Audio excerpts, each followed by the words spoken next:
Welcome, ladies and gentlemen. There he is, 40 Mike. Back at it again. Me with co-host Travis Barrington of Oscar Mike Radio.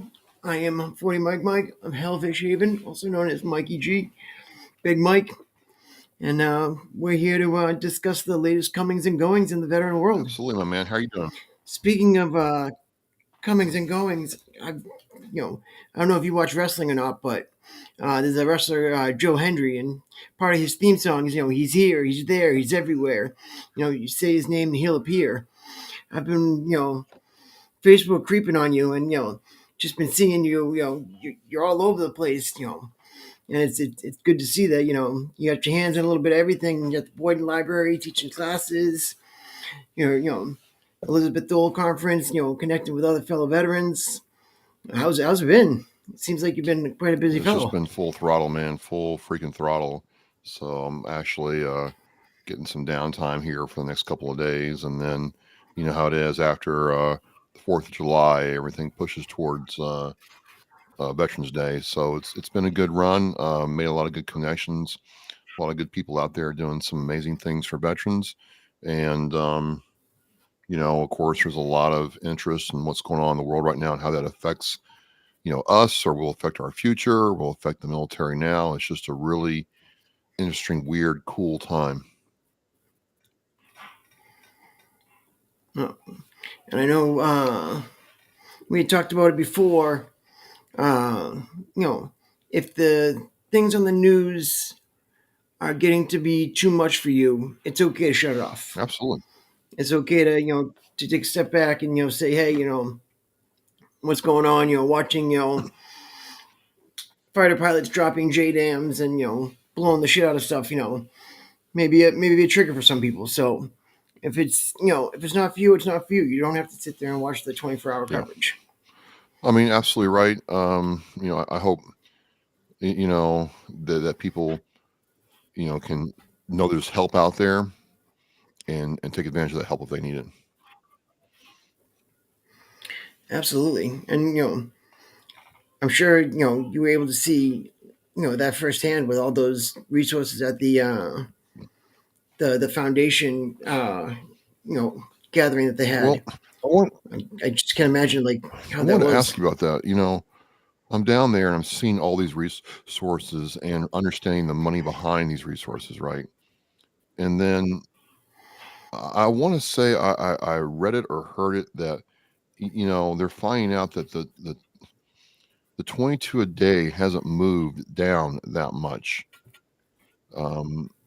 It might be like 20 a day, 19 a day, but the dial hasn't moved that much. The difference is we're not in an active war setting right now like we were back in 2009, 2010, 2011, 2013, right, to magnify it.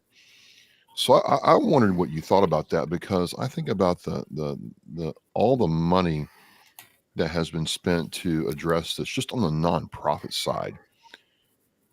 And to hear that we haven't really made a dent in it is kind of like, really? I mean, am I wrong for saying, WTF, or what's going on?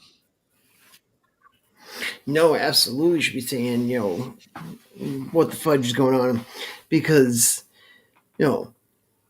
one grant in particular, the Staff Sergeant Fox grant, can give a nonprofit up to $750,000 for their suicide prevention initiative.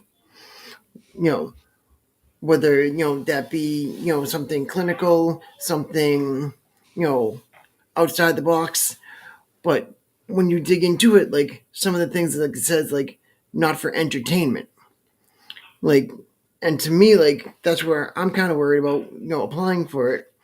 Is that going to be considered the recreational therapy that we do, the camaraderie building that we do? Is that going to just be considered entertainment, or are they saying entertainment when these big organizations host a gala, or they host their their fundraisers for the big wigs? Right. I don't know. I have been and anecdotally, I've had people ask, like, hey, I'm hit up for money every year, and there seems like there's more and more veterans nonprofits, but what good is it actually doing? And it's hard to say. It's hard to say. So I'm just curious what the future holds. If we haven't really made a dent in 10 years, it just seems odd. But then again, I mean, they're finding out again that mental health problems extend to first responders and law enforcement. And then the thing that keeps coming up, man, and you know about this because you combat this through Hellfish Haven, is loneliness and self isolation are the two big things that are a common thread with most people who commit suicide, men who commit suicide, especially. And I'm like, what Hmm. do we have to do to tell guys that, hey, play some Mario Kart, play some COD, get together and play some darts, cards, pool, whatever, man, and don't be alone.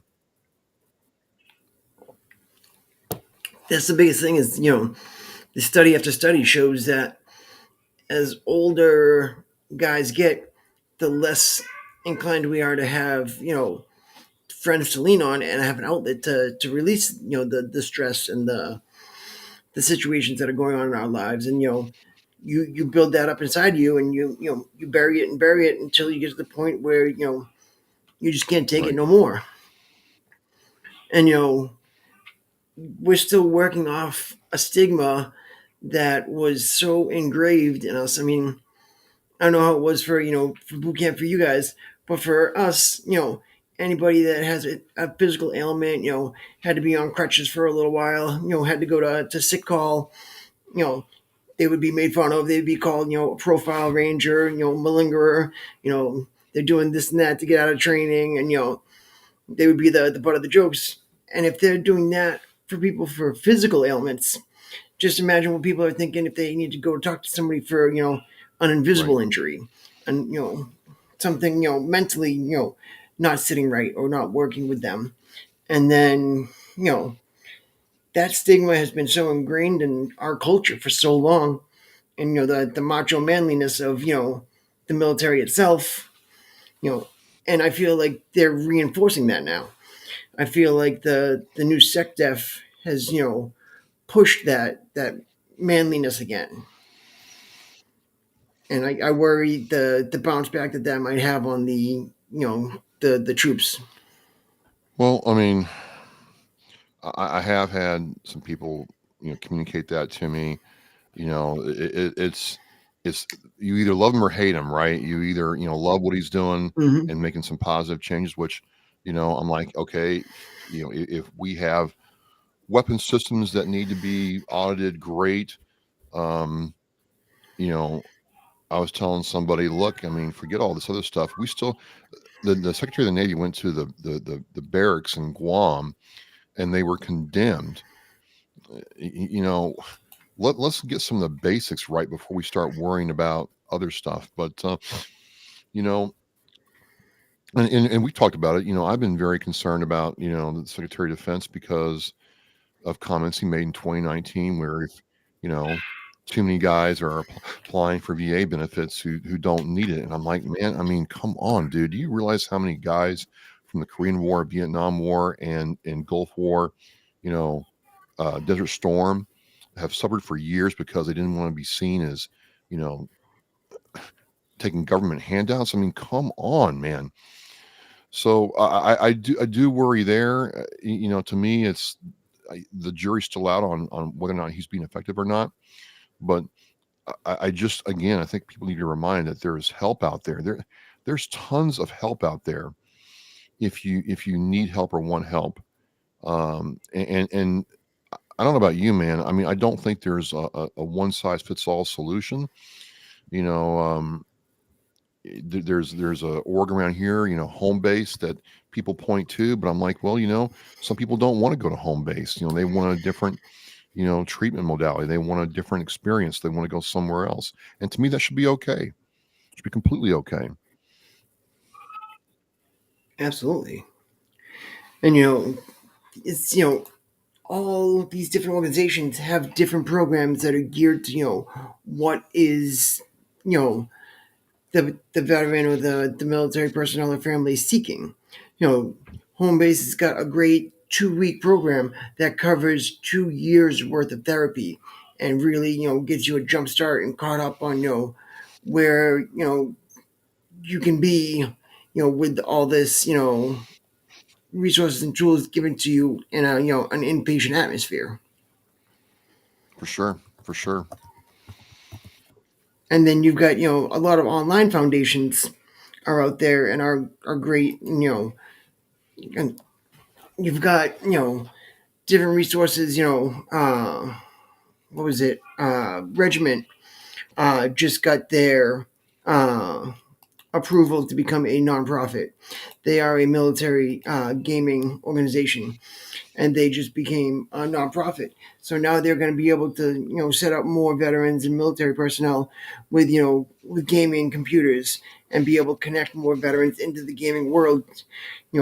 Before they were doing it, with sponsorships and with people donating to one person donates a computer and they're able to help one person for that month. But now becoming a nonprofit, they'll be able to raise funds and do more with that. And even another organization that I'm part of, Military Gamer Foundation, uh, I do a peer support channel with them on their Discord, where people can come on and say, "Hey, I'm having a tough time. Can somebody reach out to me?" They submit a ticket, and one of the peer support people will jump on there. We'll claim the ticket. We'll send a message to them, and then we'll interact with them how they feel comfortable, whether it's a voice call, a video chat, back and forth DMs, just seeing what's going on. It may be, something to do with the service. It may be something to do with their day to day life that they're just struggling with. So, with that case, it's a warm line that's available for them. I was playing a Call of Duty Black Ops with a buddy of mine, and I asked him. I said, I wonder because there's no one like really watching that. There's no real way to measure it. But I said, I wonder how many guys have not committed suicide because they know that on Friday night or Saturday night it's time to play Warzone, it's time to play Borderlands, it's time to play Elder Scrolls Online. You take your pick, man, any number of games, and they know that their crew is looking for them to, bring it for that time. Destiny's a perfect example. And because they have to be somewhere on a Thursday night, Friday night, Saturday night for a couple hours, or even you're running a long raid, it kept them going without them realizing it. I didn't. I think it's a valid point, man. I think video games get a bad rap sometimes, but I don't know about for you, man, but there's some times in my life where I was flat broke. I've got nothing but my Xbox 360, and playing Borderlands was the way to, or Gears of War with my buddies was something that kept me, somewhat sane. Absolutely. And on the Gears of War front, you know that it's going to be cross platformed now and available for PlayStation come August. Yeah, I don't know how I feel about that, man. I'm an Xbox guy, and I'm like, man, I mean, they're making it to where there's going to be no real console anymore. You're just going to have, you know, some device, It almost sounds like PlayStation's going to remain the console and Xbox is going to move towards the game right? provider. Right? You know, that's what it seems like. And I don't know. I mean, I'm not that I'm complaining. I mean, I love Xbox Game Pass, but they just the cloud gaming. I've tried some of the cloud games, and you don't need a console to play these things. Mhm. You're just jamming along. So I think it's an exciting time, man. And I get asked why. I'm like, well, okay. Let's say if you're, you know, doing a weekend retreat or you're doing a canoe trip somewhere, somebody's got to pay to get the veteran there, pay for all the gear, pay for the food, pay for the tent, pay for this, pay for that. They do it for a weekend and they come right back to where they were. I mean, it's hard to keep that feeling going unless it's sustained, Yeah, the momentum from the event, you need that follow up. You need that, I've gone on some of those, retreats and some of those things set up. Like Wounded Warrior Project does like a weekend where they'll teach you how to do you know certain exercises and things within the limitations of your disability, and healthy eating, and go over alternative things, yoga, the stretches and everything like that. And like they set up, and like one of these times I went, they set everybody up with a the TRX, like where you could bring it home with you and set it up. But like they made sure to have somebody call you, like one of the coaches will call you once a week for 6 weeks Wow. following that, to make sure that one, that you were able to stay with your goals, and if you weren't, what was the blockage, and and how you could continue to grow with it. And that I thought really made that weekend more effective than if it was just here you go, here's the stuff that was donated, here's how to use it real quick, see you guys later. And that peer support aspect is so vital in these organizations. And I think a lot of time they get hung up on the clinical side, and the psychiatry, and the psychology, and you don't understand how important having a peer support is, and having a vet that's been in a similar position before can be to somebody that's in a time of need or is in crisis. Right, right, right. I mean, I think it's the little things, man. I got asked the other day, well, what do you think is the best way to get veterans together and get them in front of services and stuff? I said, free freaking breakfast. Free breakfast. I said, I guarantee you, if you got a restaurant or two to offer free breakfast to veterans and their families, they come out in force, and then you have them come in, and their bill, if you will, is they've got to listen and get their thing stamped by the provider sponsoring the breakfast, and you have them come back next month. No, I'm like, Speaking of that, we do that over in North Attleboro. We have a monthly coffee and camaraderie. I'm going to throw the flyer up real quick. Do 10 o'clock to 12 o'clock at the VFW in North Attleboro. We've got board games, card games, video games. We've got some outdoor games this month. If the weather stays good for us, we'll have some lasso golf, cornhole, some tic tac toe toss, and just a couple of games for guys to be able to play outside as well as inside at the post. And the donuts and coffee and everything is paid by Bedard Realty. Uh, they've been sponsoring us now for the last 6 months. They basically, they set us up with the gift cards, so we can go to Honeydew, get the box of Joes, get the donuts, the muffins, and just have it set up. So when the veterans come in, they're able to just enjoy the time with one another. We actually had a veteran last month, 102 years old. what? Is that Castor? He just he just turned 103 on Flag Day, and he just officially became a member of our VFW post. He's a cool guy, man. He's a really cool guy. When he started talking about the first car he had to be hand cranked, I like that's when I double took, and I asked Jack, I'm like, how old is he? And she's like 102. I'm like, no way. I'm like looking at the guy, and like he looks better than my grandparents did before they passed Dude, away. it is unreal how good he looks, and what he's doing. Unreal. Yeah, but Craig was able to, make a couple phone calls because we'd gotten some of the information from his daughter when he was there at the coffee and camaraderie event, but we didn't have everything. So Craig was able to reach out to a few people, and get the VSO to help, and get everything together, so that way we were able to officially make him a member on his birthday. No, man. I interviewed him for Oscar Mike Radio, and I couldn't believe how his memory was still really good at the time, and he was Mm-hmm. really proud. He showed me his M14 carbine from World War II. He was able to buy that gun from the U.S. government for $12, $12, and take it home with him.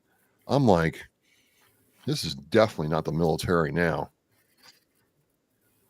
Mm-hmm. And That is super, super crazy. proud of the fact that he had that thing. And I am like, you're holding history here. You're holding history. It's really awesome. Absolutely. And yeah, they'd had that Memorial Day service in North Attleboro, prior, and he was all dressed up in his Legion attire, and the pride and the presence that he carries about with him. It was so great to see, and like it was really funny. He teased people as they would leave, to go home. He's like, "Oh, that's all you got. You can't hang out for a couple hours." No, just a really, really super guy, man. Just really, really happy for him. And, always great to see him. And, his daughter uh, is always there. It's just really cool. Absolutely. And now, uh, if you see behind me the Resilient, we're working on making that into a patch for this month because we were trying to do a recharge this month after mental health awareness Yeah. last month. We had guys doing a whole lot of, different things, whether it be, box breathing, had them trying out different mindfulness stuff. And with this month, it was just more of a recharge and, getting things set up and to see, what to move on to for the next month. So, you know, it was nice to be able to have this month to relax. And during the relaxing, I was on X, Twitter, whatever you want to call it these days, and I had seen a post by Barstool that they had the Secretary of the VA on. And so I thought that was kind of interesting to see, them using different means of communication to reach out to veterans. Well, I mean, So I decided to, to reach out to that post and say, hey, are you guys coming to the Boston area? How can we get some questions to the secretary? And to which his, staff reached back out to me and said, send them to us. We'll get them over to him and get these questions answered for you.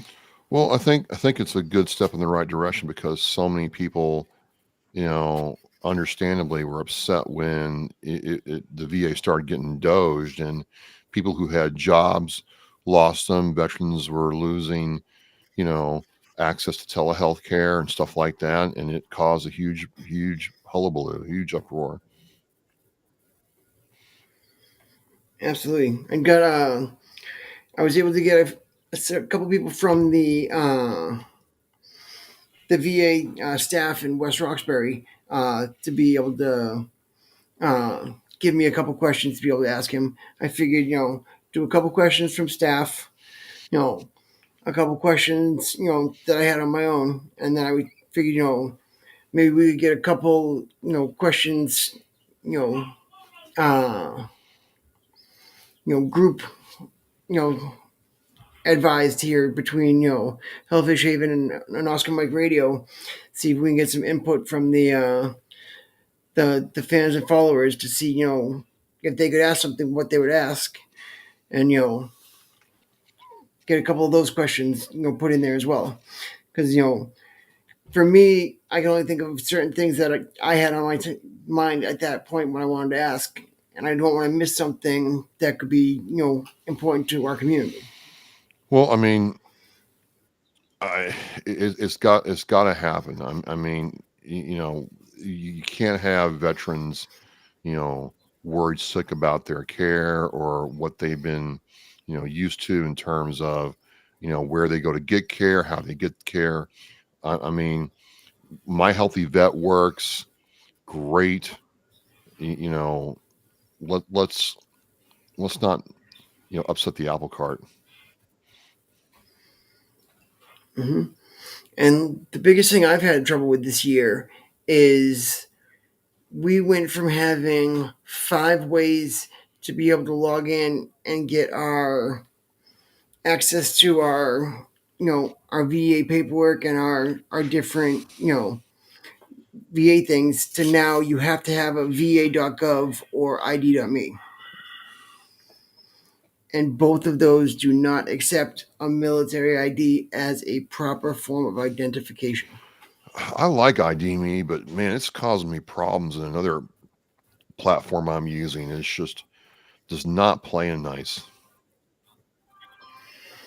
Yeah. And it's like, I understand their purposes and things like that, but like, I'm at the point where I'm pondering, is it cheaper for me to go and get my passport, redone and set up again. It expired, 4 or 5 years ago. And so now I'm wondering if I should go do that or if it's easier to get, a state ID, for the real ID thing. I don't know which one will be cheaper, faster, or less of a headache. The couple times I've tried to go on the RMV's website and set up an appointment to get the real ID, it's been a headache, or you can't do it this time. You can't have appointments on Saturdays. Only seniors from this time, and it's like I hit a few bumps and I back off for a little bit. Um, Speaking of real ID, man, I mean, and government ID, I found out the hard way that your VA ID to fly out of Logan Airport is not sufficient. Well, I'm like, Really? it's a government ID. Well, yeah, but it's not the right kind of government ID. I said, it is an actual government ID. I can't enter the VA without it. Why is it not acceptable? Well, I'm just not, I've never seen one like that before. I'm like, I can't be the only guy who's come through and realized that it's all you've got. But they want that No. driver's license, and it has to be the real ID. And man, I'm telling you, I remember I got it a couple years ago, and it was a long drawn out process, man. It was not fun trying to get that thing. And for me, like, it's just like I do like when it comes up to the, like, Saturday mornings, it's open, but it's not open for general Nope. public. And then it's like that's the day that me and Jackie are both off and that we could get over there. And then it's like when I try to go on a different day, it's like seniors only from 8 a.m. till 12, and it's like, all right, am I gonna have to lie about my age to sneak into the RMV? Well, I have wondered why in this state they absolutely do not have the RMV open for the general public on a weekend. Other businesses do. And I found out the hard way. You can't. You get there. They close at 5, and you get there at 4:45. Forget it. No, we're not taking you. Sorry. And I'm like, okay, this is great. So I mean, I don't know what to tell you, man. It's just really hard sometimes navigating this stuff. But if you fly, you have to have a real ID. And then it's funny. I'm like, well, I got to have all these IDs and stuff, but what's going on? So we will see. We will see. What do you got going on for the 4th of July, my man? Nothing in stone yet. Um, I know there's something on the third, but I just on the top of my head can't think of it. I do want to give a couple shout outs to a couple of guys that are in similar situations, but one's going good news, one's got bad news. A couple of guys that I served with had issues with livers, and you know, one gentleman just had an organ transplant. Uh, was successful, and I don't know if it was a kidney or what, but was able to get the transplant, and is in recovery and resting up. And the other was told initially that he had uh, early stages of renal failure, but then went to the doc this week and is told, no, it's not renal failure, it's liver failure, and you're not in the early stages, you're in the late. Wow. So both those guys are out there fighting, and just want to wish them the best of luck, and the prayers of the good karma are coming your way to keep on fighting it, gentlemen. Absolutely, absolutely, man. I mean, stay in your fight, and don't give up, please. Absolutely. And tonight, I believe I saved the picture. Is this your guest Yep, on that's my guest, Oscar Mike? Army officer, retired, Army National Guard. Her daughter is active duty Army, serving as an officer. Got hit by a car and really impacted, her life. And so she's a 2025 Elizabeth Dole Foundation fellow, and a fellow is a person who's a veteran but provides care to their family, you know, and who's also a veteran. That's the distinction there, right? And you know, as you know, uh, caregivers have a hard time sometimes navigating the VA system. And then if they don't meet a certain criteria, the VA won't help them at all. And that's where the Elizabeth Dole Foundation comes in. So the cool thing was, even though this tragic thing happened to her daughter, she's telling me that Vanessa is a fighter, man. And I was really surprised too, Mikey. The Army has not med boarded her yet because I guess she is working her tail off to try to get back into her unit long enough to be, separated medically. So I don't know why they did it that way, but I told Heidi, I'm like, look, man, I mean, you get a little leeway in the Marine Corps, but the minute you can't pass your PFT anymore, you're gone. I mean, that's just the way it is. It's brutal, but it's for a reason. So I mean, kudos to the Army for getting her help and supporting her, and it just really, the Elizabeth Dole Foundation just really is one of those great orgs who are trying to do some amazing things, man. Well, I mean, I've been through that process of being medically retired through the army, and it is a heck of a fight. For me, at first they wanted to separate me, like you said. Once you get that 3 on your permanent profile and you're unable to do certain tasks, you're non-deployable. Then all of a sudden now you're in this pile of people to be discharged. And at first they want to separate you, and it's like, hey, we'll separate you and we'll give you 20 grand. But if you take that 20 grand, we're going to take it back from you by not giving you any VA benefits for 10 years. So it's like you got to be worried about that. And for me, I was like, I had made sergeant first class in 9 years, and I was at 13 years in. I had planned on staying in for my 20s. So if you're going to kick me out, you're going to retire me. And so, I pushed for, the reevaluation on the back, and they came back with it, and they evaluated it at 28%, rounding it up to 30, and you had to have 30% disability to be retired. But to me, one thing that I was looking over my paperwork the last few days, and I noticed that I had checked off, I needed help with PTSD, TBI. I needed help with depression, family issues, stuff with mental health. While I was in this warrior transition unit, while I was going through the process of being medically retired, and what I kept being told was, unless you want to get stuck here longer, just take the retirement with your back and be happy.